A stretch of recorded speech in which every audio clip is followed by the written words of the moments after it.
Hi everyone, this is Gary Wilson and welcome to this week's live webinar for the Investor Agent Training Program. And for those who've been through the flipping program and the rental program, welcome aboard also. And again, this is being recorded, so everyone will get a recording of it the very next day.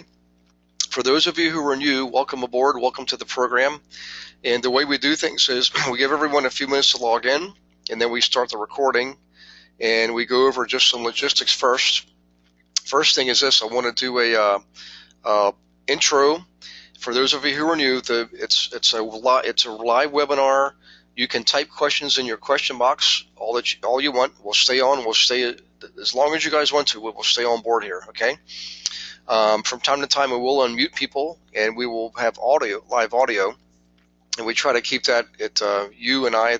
If you're the one that I am unmuting, just have two of us at a time, so it's a regular conversation and everyone else can hear. It doesn't work to tap in more than two people. It gets too chaotic. Okay. In any case, a little bit of a review. We're still into the marketing series. Okay.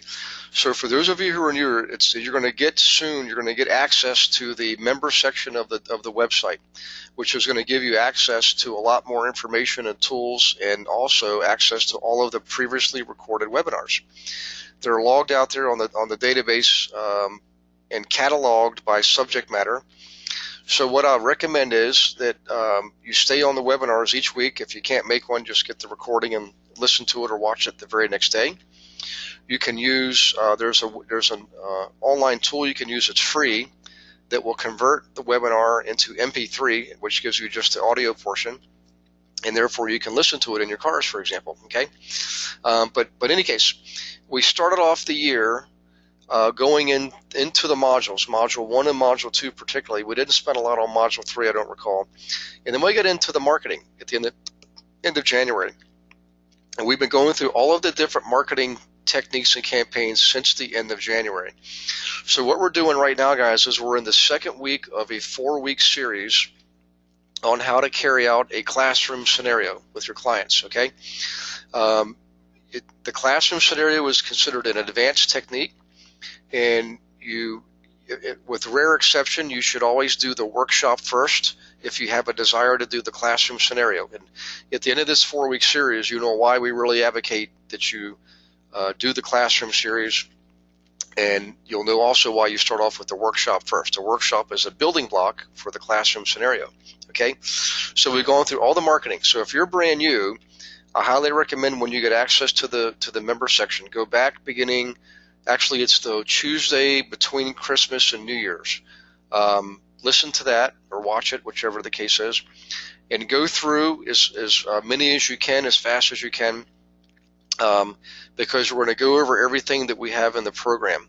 And the marketing in particular, you're going to hear all of the methods explained, and so it's going to be audio visual. You can listen to and take notes, and because it's a recording, you download it on a computer.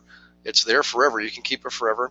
But more importantly, you can start it and stop it as often as you like as you take notes throughout the webinar. Okay, so I highly recommend that. If you don't think you can get to everything, go ahead and download them and get to them as you can.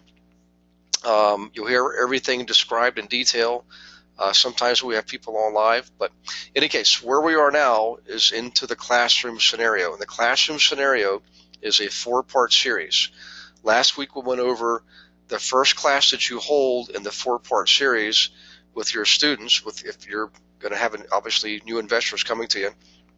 Last week focused on flipping, and we didn't get into a lot of flipping detail because the nature of the webinar last week was more about how do you administer that class that's talking about instructing people on flipping. Okay, and some of you right now are probably wondering, holy smokes, am I going to be in over my head?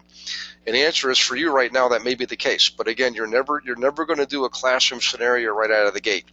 Typically, you're going to be into the game a little bit.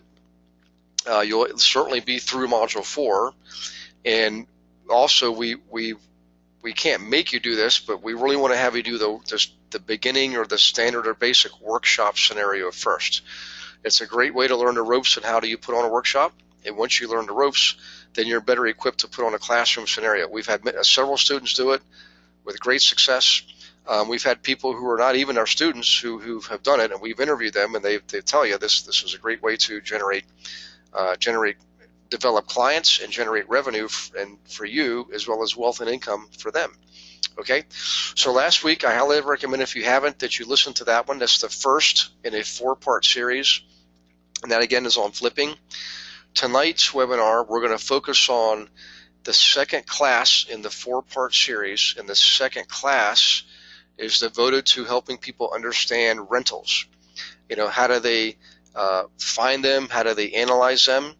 And more importantly, how do you work with them in a way that's profitable for them and profitable for you? So we're going to go through a 12-step set of instructions at the end of the class tonight that you're going to rehearse, or you're going to recite and practice multiple times on yourself before you attempt to use it with the client. Okay, it's a behavioral skill as opposed to an academic skill. A lot of what we teach are academic skills, but some of them are behavioral skills, and to master a behavioral skill, it just simply takes repetition, guys. It's just a matter of practicing, putting one foot in front of the other, and getting out there and executing. You literally just take action. You're not going to get it the first time, but you'll likely get it on the 3rd or 4th time. Okay, so not that complex. It's just a habit forming thing. So in any case, that's enough for the review. What we're going to do tonight again is focus on rentals. Okay, and for those of your clients who want to focus on rentals, now my recommendation is you have your students, your clients, that is, who are interested in learning, to come to all 4 of your classes. Each one is a different subject. Okay, and it'll help them determine more precisely if they actually have a preference of rentals over flips or flips over rentals, for example. By the way, the 3rd class is going to be on wholesaling. I'm not a personal fan of wholesaling, although I am required to teach it. And that may be an option for your clients. And I'm going to explain to you how you actually profit by working with wholesalers. Okay, these are people who are simply assigning the contract, selling the contract for a contract fee, or assignment fee they call it, or a wholesale fee. There is a way to work with them that's very profitable, and I'll explain that to you once we get through that section next week. The final section is going to be on in the field experience. You're actually going to take your clients out into the field looking at properties, and you may have to do it in 2 different days. One day we'll focus on you're looking at rentals with your clients. The other day we'll focus on looking at flips with your clients who want to flip homes. Okay, so for tonight, you can see on my screen I have the page in the book and the manual. It's the physical page is 77, and for you it's actually, it's going to be page 69. Okay, and you can see when it comes to rentals, there's really 2 ways to acquire rentals. All right, and I'm going to describe this to you because you need to be able to describe this to your clients. I'm not going to spend a lot of time on it because you can certainly read this yourself, but I want to go over it so you have at least a broad understanding. And then when you're holding this class, which is class number 2, you'll be able to more effectively describe the 2 ways to buy rentals. All right, the first way is what we call turnkey, and turnkey is just about exactly what it sounds like. What that means is you and your clients are looking at properties that are already in service. In other words, they don't need to be remodeled, maybe not much, at least anyways. Perhaps they need a little bit. They could be in need of a little bit of TLC, but more cosmetic, nothing substantial, nothing systematic. In other words, all the systems work well: heating, cooling, plumbing, electrical, roofing, etc. Cosmetic would be more along the lines of painting and carpeting, landscaping outside. Okay, so in the case of turnkey, for the most part, they don't need much work. I mean, they might need a little bit. Again, they might need a little bit of painting, a little bit of carpeting, a little bit of landscaping, but beyond that, nothing else. No new kitchens, no new bathrooms, no new systems. Some of the benefits are this: when it comes to turnkey properties, they literally are producing income on day one. So the day your client signs on the dotted line on the HUD-1 sheet and acquires the property, they are credited with rent beginning the very next day. It depends on some states will do it that day, some states the very next day. Okay, but the bottom line is those properties are literally generating a revenue from the moment the new person takes ownership of the property, which is a big benefit to your clients, of course, because they start making money right away. It's also a big benefit because the lenders, if you have a client who would like to buy a rental property and the property's already in service, it's already up and running, it's rented, it's showing an income, the lenders love those properties. Matter of fact, they prefer those properties when it comes to people buying rentals, okay? So, and the other benefit is that typically on a mortgage, the borrower, the mortgager, their first payment is not due until the month after they close on the property. The month they close, well, they'll have some interest due, but that'll be rolled into the loan. Okay, so what that means is, let's say your client purchases a property on, let's say now the 12th of the month. Okay, they will receive the benefit of the remainder of the rents from the 13th through the 31st of May. And then they'll be able to collect June's rents and then make June's mortgage payment. So essentially they can put a little cushion in the kitty prior to their first mortgage payment. All right. The other thing too is lenders will typically give you the best rates and terms on rental properties that are already in service. So if you go to a lender with a property that's empty, they're going to be a little bit skeptical. They're not going to like it very much, particularly if it needs a lot of work, which we'll talk about next. Okay, but back to turnkey. Most of your clients, the ones that we encourage you to work with, professionals, the business owners, are typically going to want to buy these better properties. They're going to want to buy the turnkey properties. Okay, the ones who have lower incomes, the buyers that is, are typically, they're the ones that will be drawn more towards the other properties that are not turnkey. But the folks who are well established, they've got a great business, maybe they're a chiropractor, maybe they're a dentist, maybe they're an engineer who has their own electrical contracting company. They typically will be more interested in the better properties, and we like working with those kind of clients because those properties are easier to finance.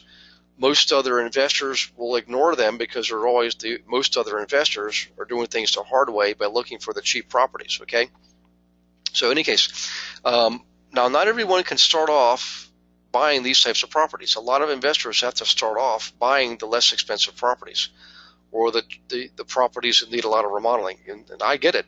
Believe me, I was one of them for a while. Okay, but the point is, if you're investing yourself in rental properties, we want you to eventually get to a cash basis and get to where you can buy these better properties. And we definitely encourage you to focus on those types of clients with your business right now, with your brokerage business. Okay, the second type of property is where you buy properties that are wholesale. What we mean by that is not buying from another investor or buying from you're not buying a contract. That's a different type of wholesale. What we mean by wholesale here is you're buying at a drastically discounted price because the property typically needs to be remodeled. Okay, and the good news is about these types of properties, there's pros and cons to everything. The benefit with buying less expensive rental properties, and they're being less expensive because they need to be remodeled, particularly larger projects we're talking about here. In other words, it's not just cosmetics. They may need new electric panel. They may need new toilets and tubs and sinks and things like that. Okay, they may need more work than meets the eye. The bottom line is you can buy a rental property inexpensively that way and fix up the common areas first, and then fix up the first unit so that it's presentable and rentable in marketable condition. In other words, rent that unit out, then get the next unit up and running, get that unit rented out, and do that as many times as you need to until the property is fully in service. And then your client has the option to either keep it, okay, basically buying and holding, or actually sell it for profit because they've dramatically increased the value of the property by not only remodeling it one unit at a time, but they've also now got higher rents coming in and it's fully occupied. So it's kind of a unique strategy. It's sort of a hybrid of a flip, but it's still technically a rental. In any case, back to the scenario here. The bottom line is this: you need to be able to understand the difference between the two purchasing methods, so that you can present that to your clients in class, your students in class, and be able to explain the pros and cons to both. What are the benefits and what are the drawbacks? You can see that in certain economies, one method may work better than another, right? A great way, the last method I just described, which is buy properties that are in distress and then fix them up and refinance, is that will work well in a declining economy, okay? And by the way, that's another benefit to buying a property like that, is if your clients can purchase it on a line of credit or purchase it with cash, and then when they're done remodeling, okay, they will not have a lien on the property. Then what they can do is go to the bank and say, look, I've got this property with no liens on it. I own it, and it's rented and showing an income. I'd like to place a new mortgage on it. And in this case, it'll be a first mortgage. Even though you're technically refinancing, it's a first mortgage because there's no other lien on the property. Yes, you may have used another source of funding, like a borrowing from a 401k or using a line of credit that's secured with other properties to purchase this property. We understand that, but that doesn't mean it creates a lien on this property. So that's the point I was trying to make. So that's another benefit, is that it's a great way to pick up properties that are in distress, but don't keep them in distress. Fix them up so they're better properties, then go out and refinance them and keep them rented, or you can sell it for profit, okay? Sell it for capital gains. So in any case, those are the two basic types of purchasing methods when it comes to acquiring rentals. And I want you to understand this and read this information. It's in your module 2 of the training program. Read it, study it, practice it, and then when you hold the classroom scenario, you'll be able to speak with more authority and basically walk the talk, okay? And if you've bought properties yourself, then you're in even better shape. Not a requirement, obviously, but you certainly want to keep that in mind, okay? Okay, let's see. I'm going to go on to the next subject here. The next subject is the ratio. So one of the things I'm not going to cover tonight, guys, by the way, is in Module 1, we go over how do you identify the best areas for buying the right kind of properties. You can review that on your own, and you want to do that because you want to be able to explain that in your class that you're putting on. I'm not going to review it tonight because we already cover that in a module, which is Module 1, and you can study it on your own. Also listen to the recorded webinars that cover the same subject. But the bottom line is you do need to understand, grading of properties, A, B, and C, okay? And generally we like to buy rental properties that are in the B- and C+ areas, all right? And again, review Module 1, it'll go into a lot more detail on that. You just need to understand that so that you can explain that to your clients, all right?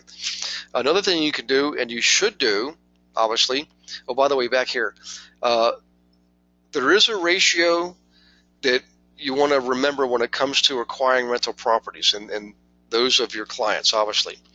And that is, you should be looking in areas that their ratio of tenant occupancy is between 1/3 and 2/3. In other words, the property is no less than 1/3 tenant occupied, or the neighborhood is no less than 1/3 tenant occupied, and no more than 2/3 tenant occupied. That's the ratio. Now, there are exceptions, and here's a couple of exceptions. Whenever you can invest in an area, or wherever your tenants can invest in an area that's very near hospital or university systems or college systems, those are great areas to buy rentals. Even if it's 90% tenant occupied, the fact that they're around hospital systems and university systems makes it a very desirable area for owning rentals. Okay, that's the big exception. Other than that, though, it's generally going to be between 1/3 and 2/3 tenant occupied. One other possible exception would be if you're within a couple blocks of shopping. Obviously, you can go beyond the 2/3 renter occupied ratio because those areas are great for attracting tenants. Okay, so in any case, always remember that. One of the things you want to do with your classes, by the way, is bring in samples of properties. All right, here's a sample in your training manual, 3834 Brighton. This is a typed out description of the property, how it was purchased, how much, what was done to it, what this basically, by the way, this was a purchase for a low price, remodel it and refinance at a higher price. So the property was worth a lot more money than when it was first purchased because it was remodeled, but it was certainly rented out. Okay, it showed a cash flow. All right, and if you don't have one of these, don't worry. You can use this as an example in your class. But more importantly, you want to bring in samples of properties from your MLS system, samples of rentals that are active, samples of rentals that have been sold, okay? Because you're going to use those and you're going to go over those samples in the class. You're going to basically use the classroom as an opportunity for exercising the material. Now tonight what I'm going to do is I'm going to go over the basic cash flow formula with you, because obviously you can do that on your own, but I want to make sure I go over it so you understand how you do that yourselves in front of your class. We're going to touch on the rental property reporter, and we're going to touch on the opportunity evaluator, but those are slightly more advanced and you can practice those on your own, okay? But for right now, you want to make sure you bring in samples of properties. You also want to bring in what we call the cash flow worksheet, which is this right here, okay? Cash flow worksheet, we'll describe that here in a moment. You also want to bring in your laptop computer so that you can go over a rental property reporter, okay? And that's this right here. This is exactly what it looks like. So this is online. Everyone here on the class here has a link to this. It's just basically an online calculator, an online analyzer. And the good news is it has a lot of capability. I mean, you basically can type in all your basic numbers, purchase price, your mortgage information, your rental information, okay, and what cap rate you're currently experiencing or enjoying based on the cash flow and the purchase price, okay. You can also, they make assumptions about property management, taxes, insurance, so forth and so on, okay. But the bottom line is this. Once you understand the basics with this, and everybody can practice on this, it's free as part of the program, all right, we give it to you online. I would say practice with these calculators yourself. You can't do any harm because they're just basically calculators. All the math is done for you, and what you want to do is type in different figures. You know, the commission, annual appreciation, your supposed tax rate, capital gains tax rate, all that stuff you type in, and it gives you the results. And again, up here, purchase price, initial term of your loan, interest rate on a loan, all that stuff, they're variables, and you type them in. And the reason you want to do this in practice is you want to do some what-if scenarios, okay? So what I recommend is when you put on your second class, the class that focuses on rentals in this case, bring your computer with you, bring your laptop with you, and make sure you have access at the library, wherever you are, okay?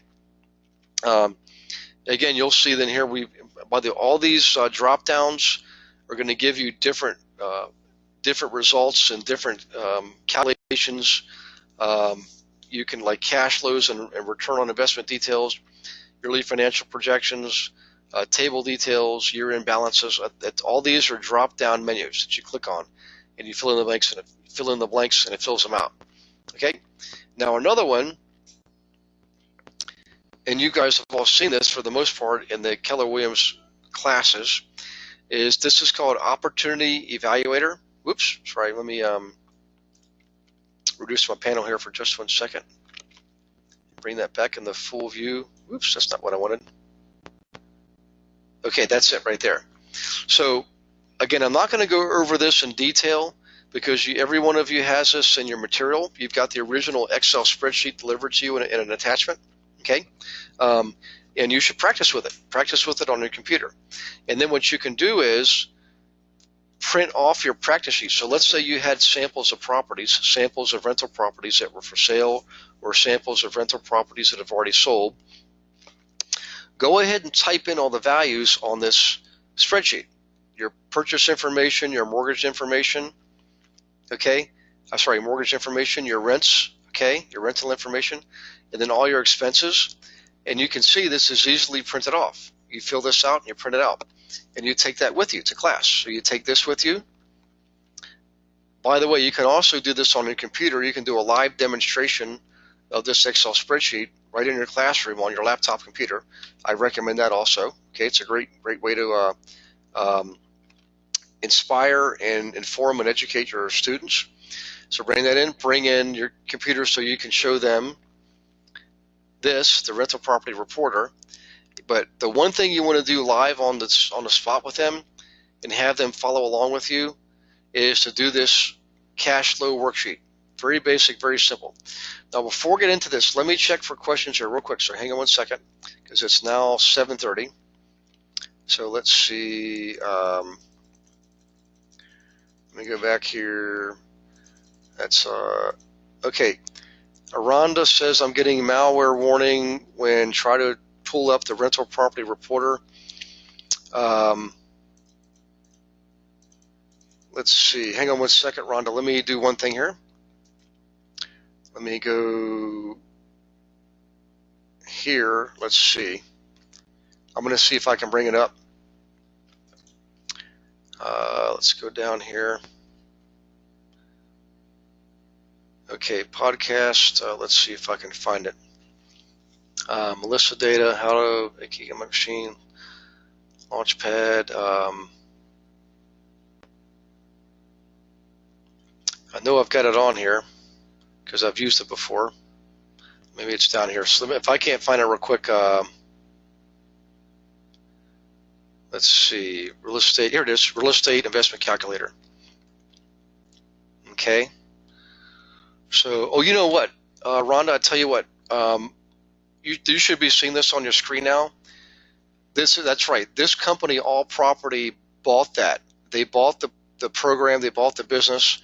And it's now called allpropertymanagement.com/resources/rental property investment calculator.html. So I'm going to give everybody a second I'm going to hold this up on the screen so you guys can write that down or do a screenshot on your computer that'll capture this. This is the new URL, but you can see it's still the basic same calculator. You put in, let's just type in current value. Let's go 200,000. All right, and then cash investment. Let's say you put down 40,000. Whoops, that's percentage. Sorry, 20%. Mortgage rate. Let's call it 5%. Monthly rent. Let's call that $2,000 per month. And again, so we'll leave all that stuff alone. But you can see, Rhonda, this is. I don't know if I put enough stuff in there. Let's see what happens. We'll left a lot blank, but essentially you can see the returns. So it does work. Just make sure you write this down or do a screenshot. allpropertymanagement.com/resources/rental-investment-calculator.html. So Beverly, when you listen to this, if you could make a note of that, let's get this out to everybody.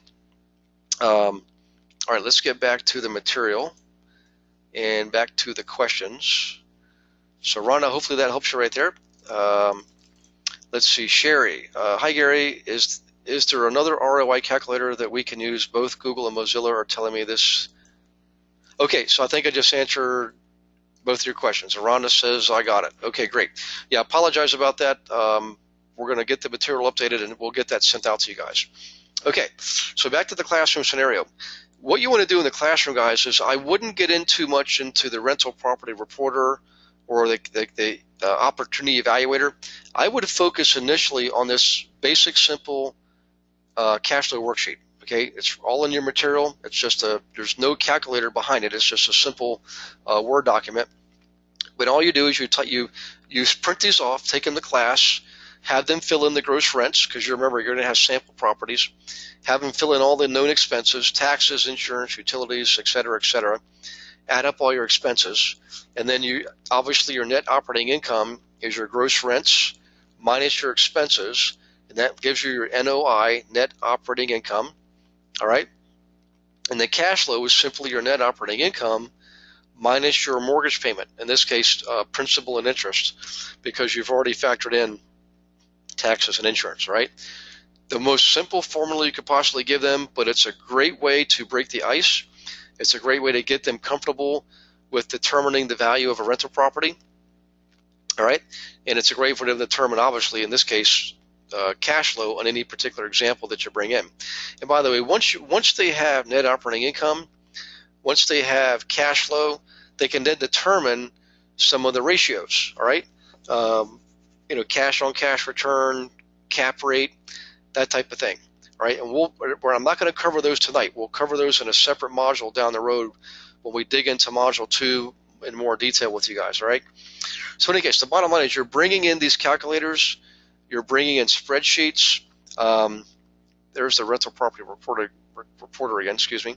All right, you're bringing all this information to class with sample properties so that you can go over them with your clients, okay? And that's essentially all you do in the classroom. You just basically, it's hands-on. They're actually practicing with real properties using real formulas, and they're going to get familiar with how to use that basic cash flow worksheet. All right. Now, with the opportunity evaluator, by the way, let me go back here for a second. You could either bring in your computer and demonstrate this live on your computer, or just print some off ahead of time. Fill them out and print them off and bring them to class. Okay. You be the judge of that. All right. So, all right, let me do a quick pause here again before I get going, because we're going to get into the second part of this. And I want to make sure, okay, looks like we're caught up. All right, good. I just want to make sure we're caught up, and I want to make sure we got through everything so far before we get into this, all right? One more thing, by the way. Sorry, we'll get into this in a second, I promise. In the classroom, as you have your students going over the cash flow worksheet, going over the sample properties, what you want to do is you want to basically get them in a position where they start to discuss things between themselves. All right, you want to get that chatter going. You want to get the conversations going at the tables.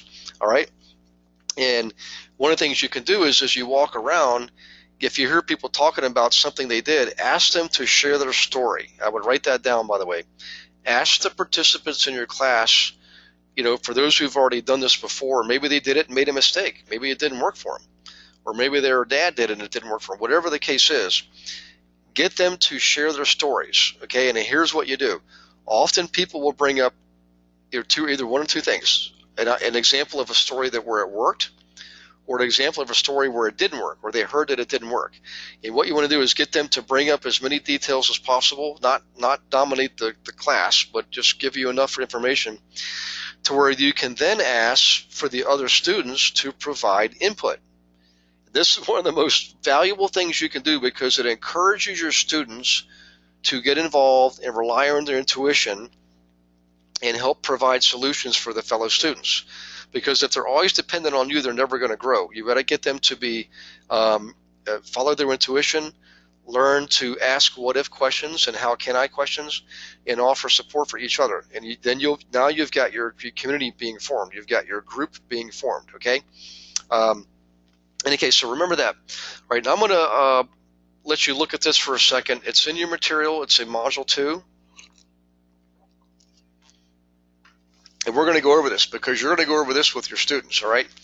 And once we go through this, you'll understand why we really encourage you to go over this multiple times with yourself and then practice with someone else before you ever do this in a classroom scenario, okay? Because once you explain this to your students in a classroom, the expectation is that this is how you're going to carry out your business going forward, and you absolutely will, because when you master this, you've really mastered the game. This is where the rubber meets the road, and when you're out there with your clients, if you follow this precisely, they're going to be more profitable, and you're going to make a lot more money, and you're not going to kill yourself doing it. Essentially, you're getting your clients involved in the analysis process of these properties, which is paramount to their success. The people who just say, just go find me a good deal, I can tell you, they may have some successes, but they're never going to be able to retire. They're going to always be chasing that dream and missing opportunities and never having any skin in the game. Your students are going to have skin in the game, okay? And here's one of the big reasons why. All right, so let's get started. Okay, first things first. This is assuming you've already had an interview with your client, or essentially they're a lead. They come in, you interview them. They become a prospect, okay, and then you set them up on searches. Now this is the point that we're at. You're at the point where you've had your interview, they're qualified, and they've demonstrated a readiness, willingness, and ability to take action. And one of the ways you do that is you have them follow up with you with an email from them to you, recapping your initial meeting with them. Okay, so let's just step back and go through that. All right, somebody calls you, they respond to your marketing. Okay, you want to set up a telephone conversation with them to go over their investment goals, and essentially what you're doing is you're establishing rapport and determining their needs and wants. All right, now during that initial interview, you obviously want to qualify them, and we've gone over this in the classes already. I'm not going to spend a lot of time on it, but essentially you want to ask them what do they have in savings, what their credit rate is, and do they have an available business line of credit. That's called qualifying them. So you've interviewed them, now you're qualifying them. Okay, you obviously want to get all of their contact information. If you don't already, you want to make sure you get their name, phone number, email address.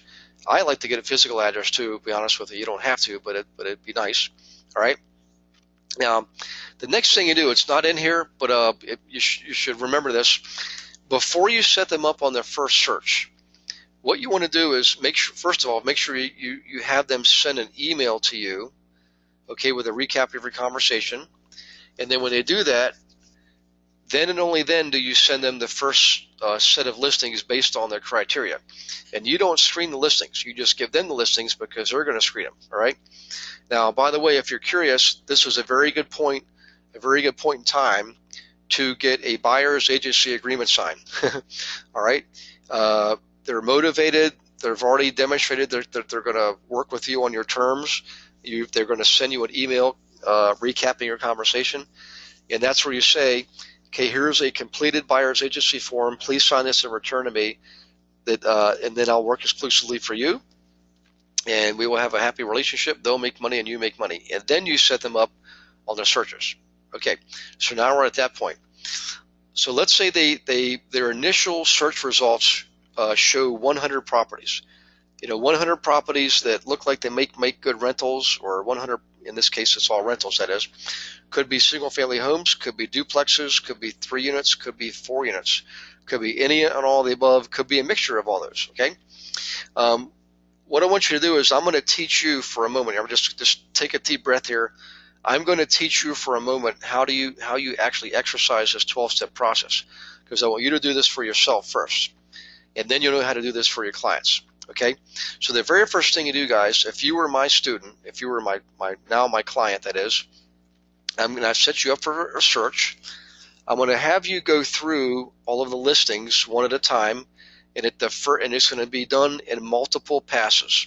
Okay, the initial pass of 100 units is going to narrow that list down to 50 units. Okay, this is an example here. So let's say you got 100 listings. There's no way you're going to do a thorough analysis on 100 listings. There's no way you're going to do drive-bys on 100 listings. All right, so you've got to cut that list down, and we're going to cut it in half initially by doing this next step here. All right, so here's the step. All right, somebody has to be knowledgeable in your area, either you or your client. I would like to think it's you. Knowledgeable in the as far as what are reasonable rents, and knowledgeable as far as what are reasonable values. In this case, that's more important. What are the reasonable values for your area? Property values, that is, okay? So you're looking at listing price initially, all right? Now, if the list price on that listing, the asking price on the listing, is at or above what you believe to be fair market value of that type of property for the area, you're going to discard that property. It's going to go in the no pile. Okay, you're not going to spend any more time on it. If it's listed at or above market value, you drop it. Okay, that's the initial pass. That's going to cut your listings in half, the ones that you're going to be spending more time on. Okay, so far so good. Okay, good. So you do that, and by the way, if you're wondering, well, how do you know what market value is? You have to determine that by doing your own research. In about 10 minutes, in any given area, a zip code, for example, or a neighborhood, you can determine what are the average values by looking at prior solds of similar properties. You can also go to your county's tax and assessment database and look for properties that are rentals, by the way, in that area. It's easy to do. See what those values are according to the county, and also look and see if they've sold recently, even if it's off the MLS. They may have sold and not on the MLS, all right? So essentially, you're looking for data that's going to tell you what is the true market value for that type of property in that area. You need to do that ahead of time, and it won't take that long either. And once you know it, you know it forever, all right? So in any case, you're comparing the list price of all these listings with that value. You drop the ones that are priced too high. Then you're left with maybe half of the properties. And here's what we do next, all right? You start going through looking at photographs of the properties on the listings.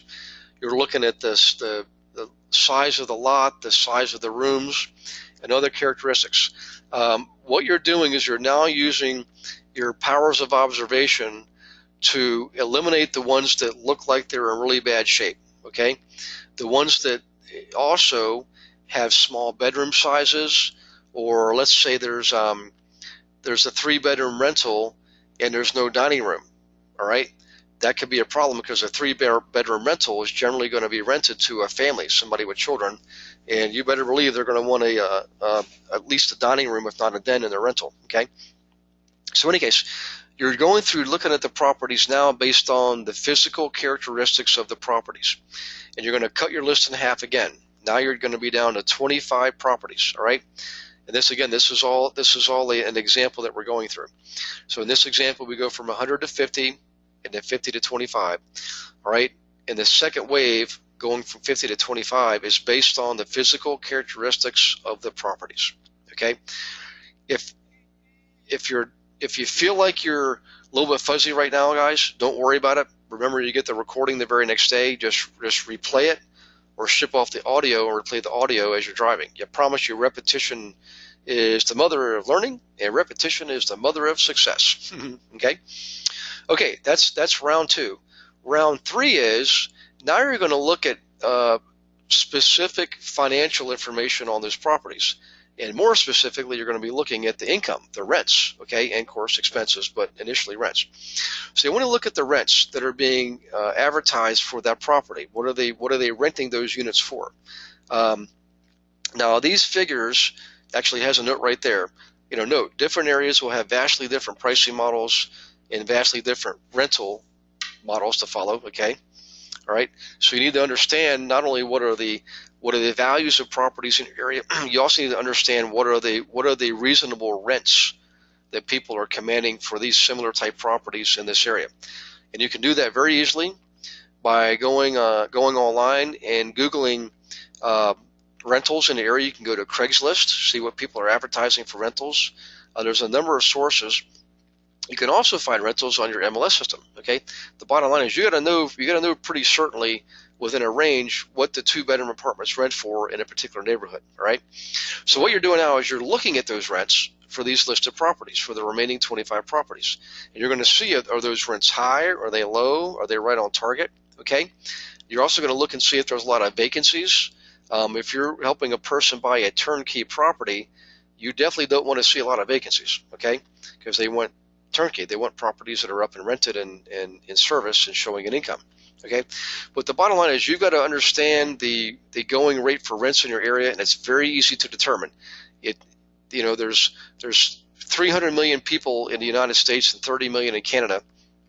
That means there's a lot of rentals. So it'd be impossible for me to provide you average rental rates for every single market that we're in, because they do change gradually over time, and it's more important for you to know what those are than it is for me to know what those are. Okay, I can tell you certain areas, but not the top 500 major metropolitan areas in the North America. Okay, so you determine that, and you look at the ones that are listed on your property that you're looking at, the listing.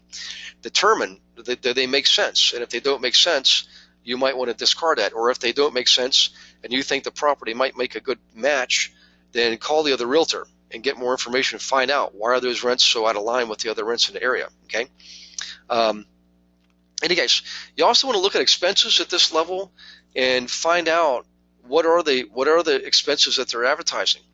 and look and see if they're really high or they're really low. And again, ask questions. Why are they high or why are they low? But if you might have a great income property, but if the expenses are eating a huge hole in that income, it still might not make sense. Does that make sense? Okay. All right. Now let me stop there for just a second, because that last step is a big step to follow, and I want to let you guys absorb that for a moment and let you catch up on your notes and give you a chance to type in questions if you have questions. Okay.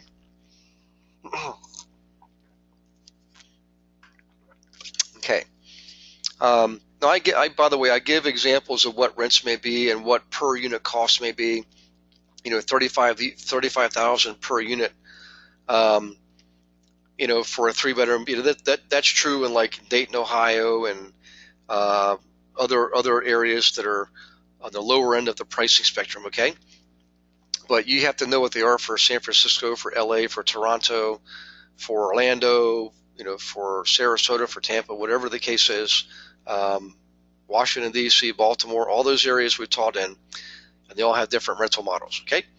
So in any case, but the point is at that level, this level here, you're now narrowing it down to maybe 10 properties, all right? It says here 10 to 15 properties. So, and also keep in mind, this is a great note.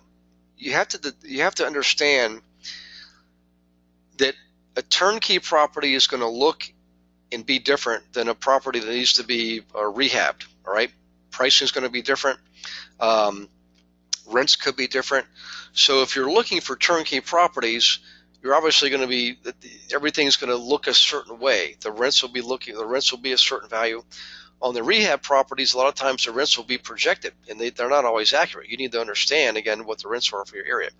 But again, you always think about what is it your client prefers, turnkey versus rehab. That's very important. As you do this multi-step process, you got to keep that in mind. That's the point I'm trying to make. Okay, you learn to trust your instincts. You're going to be developing your instincts, okay? And in your case, you're eventually going to be helping your clients develop their instincts, all right?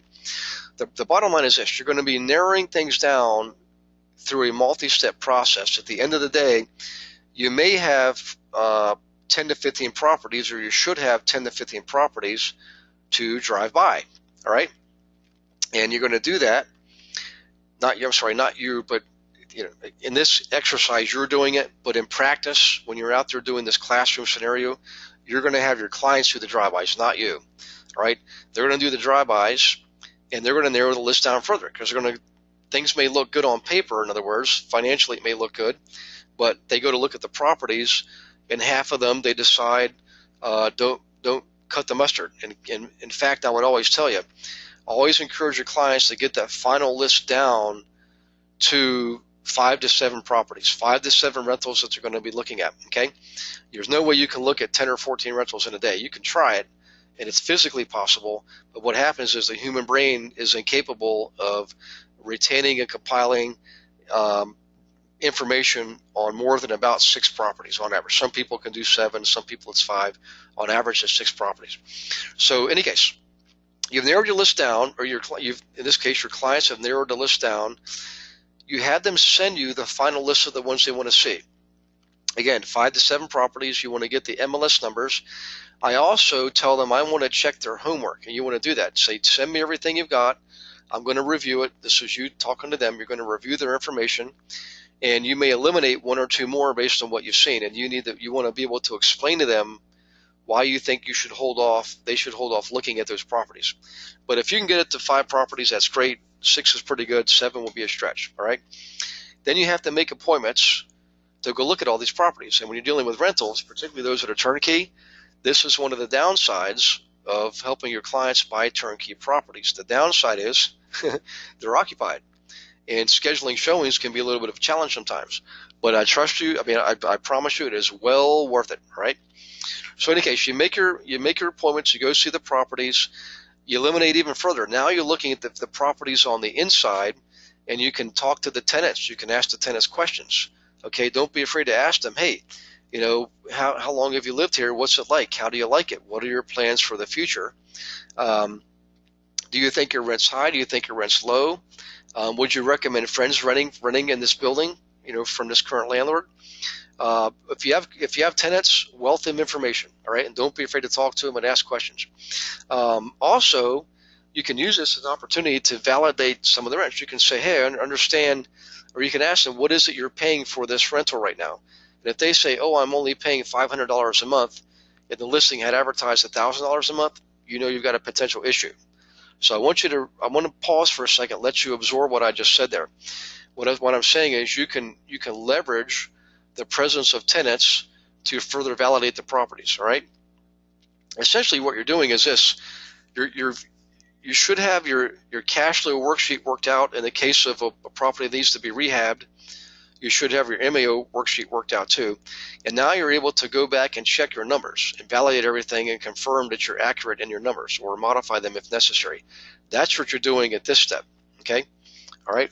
Now, the final step is this. In this 12, well, we're not quite there yet, but we're getting there. The big picture is this. Once you've looked at the 6 properties, for example, and you've narrowed it down to 4 or 3 or 2, whatever the case is, you always tell your clients, you never say this. You never say, hey, that was a great day. I hope you enjoyed it. When you're ready to make a move, let me know. That is the worst mistake you can ever make, because you just shifted 100% of the control back in their hands, and they may call you, they may not call you, they may put it aside, and because the next day is a Saturday, and then they all of a sudden they put it aside again because it's Sunday. Then Monday comes, they got to go to work. Next thing you know, those good properties are being snatched up by other people. Okay, you've got to move fast. So here's what you do. All right, when you're done looking at the properties, you sit down with your clients, whether it's at Starbucks or on the hood of your car, or if you have a tailgate in the case of a truck, that's great. But go through the final list of properties and have them eliminate even more, and compare them side by side. Hey, which one of these could you live without? If you can buy all 4, that's great. But if you can only buy 1 or 2, let's figure out which 2 do we focus on, and you show them side by side, and they're going to tell you, I want to go with property A, or I will go with property B, and you throw away the other property. You ball it up in your hand and toss it, not on the ground, but in your car or in a trash bag or something. Okay, it's cathartic, and it gets them to see that property is going bye-bye. You're never going to look at it again. They're going to focus on the best of the best. You have them do it right there. Then what you do is you say, good, we're in good shape now. I want you to go home, review your notes, review your cost sheets, review your cash flow calculations, and I'm going to call you at 9 o'clock tonight, or whatever you want to do, 8 o'clock, something like that. You agree on a time to talk to them. And you tell them if you make changes to your sheets, that they email the sheets to you so you have them on your computer to look at it as you're going over it on the phone at 9 o'clock tonight. At 9 o'clock at night, you look at the final, pieces of information, the cost sheets, the cash flow sheets, the rehab sheets, whatever the case is. Could be for 1 or 2 or 3 properties. You're going to review those with your clients and help them determine which one they're going to make the offer on. They can make 3 of them, but only if they're qualified to make 3. Never make multiple offers just because your client wants to. Only make 1 offer at a time. And again, unless they're qualified for multiple properties, then you can make multiple offers. But in this case, assuming they can only buy 1, you pick the best one, you write up the offer, you give it to them literally that night. You put it on your computer, you email it to them, have them sign it and send it back to you that night with a scanned copy of their hand money check and proof of funds if they're getting a loan, or proof of cash if they're using a cash for the property, okay? But that's the 12-step process that you go through, guys. The 12-step obviously is to make the offer, all right?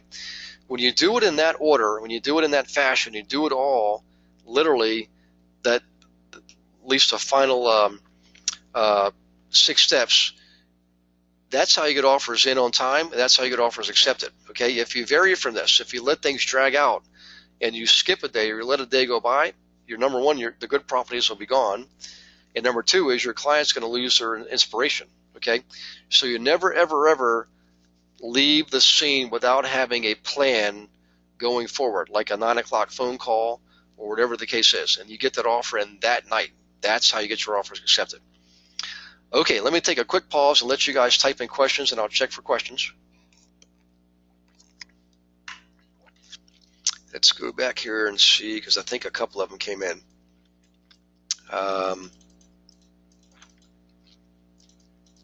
Okay, all right. Rhonda says, I'm laughing looking at your rental rates in SoCal. My daughter just rented a studio for $900. Yeah, I know. It was, Rhonda, I, of course, spent, out of the last 8 months, I spent 8 weeks out there, and I've got friends and family all over California. And you're right. We can put in, maybe from time to time, I'll put in different examples of different areas. Here's one from Margaret. Hi, Margaret. Margaret's saying for North Boston, 125,000, 150,000 per unit, renting for 1,500 to 2,000 per month. That's right on target. That's actually pretty good, Margaret. That's a good return, all right, especially for that area. All right, Cheryl says, or Sherry Joe, excuse me. Could you or your client request a tenant survey? Absolutely. You absolutely can. And matter of fact, Sherry, when your clients are buying properties that have 5 or more units, I recommend that you do what's called an estoppel letter. An estoppel letter is one that you can type up yourself, or your client may have one, that you send to the tenants ahead of time. It actually typically goes through the other agent. You give it to the agent, they send it to the tenants. The tenant sends it back to you directly. And you ask questions on there, like you do in a survey. What is your rent? How long have you been there? What's your security deposit? Absolutely. Great technique. Okay, let's see. This next one is Elisa. Hi, Elisa. Elisa says, do you suggest working with experienced or somewhat experienced investors who already have their own formulas when it comes to coming up with an offer? For example, say they want to offer less than 30% of ARV because they are used to doing that. I know investors who have to decide what their offer price will be based on comps and ARVs. Yeah, good question. I generally like working with newer investors, Alyssa, excuse me, because the ones who are already been in the game, they're used to treating us like a commodity. Not all of them, but a lot of them. Okay. Now, if you have a good investor who understands the business, he treats it like a business. Those guys are okay. I don't care if they own 100 units. Generally, I'm going to enjoy working with them because they're more business oriented, and they often will have their own cash flow calculators. However, when it comes to the offer itself, what I tell people is make the offer that's appropriate for that property based on the value, which is based on the rents. If they just go and arbitrarily offer 30% off, and it's arbitrary, that's going to cost you. That's going to cost them valuable opportunities, and it could cost you valuable reputation. And by the way, Alyssa, I know exactly who you are, and I'm so glad you're in the program. And I can't wait to see you in 6 months. And because I am coming back out there, by the way. I've got to teach for 2 more weeks in Southern California. But in any case, back to your question. What I would do, Alyssa, there's a great question because you can practice. You can do both ways. What you can say is, hey, Mr. Investor, let's do it your way this time. Next time, let's do it my way. All right, and let's compare the results, and you, the client, get to pick which method you like better. And you can work with them any way you want as long as you're comfortable and it's a respectful, profitable relationship for you. Okay, and that is an excellent question. Thank you very much. Okay, let's see. Alyssa says, makes sense. Thank you. You're very welcome. All right, hey, real quick, guys, I know we're getting short on time here, but I want to let you know next week we're going to go over wholesaling. How do you actually work with people who are signing the contract or selling the contract for a assignment fee or a wholesale fee? We'll go over that next week so you know how to go over that with your clients and how to get them set up to operate and perform correctly so that you're not wasting your time. They're making money and so are you. Okay, that's next week. And that'll be on the 17th, which is Tuesday, and I will be doing that from Huntsville, Alabama. All right? So I will see you guys next week.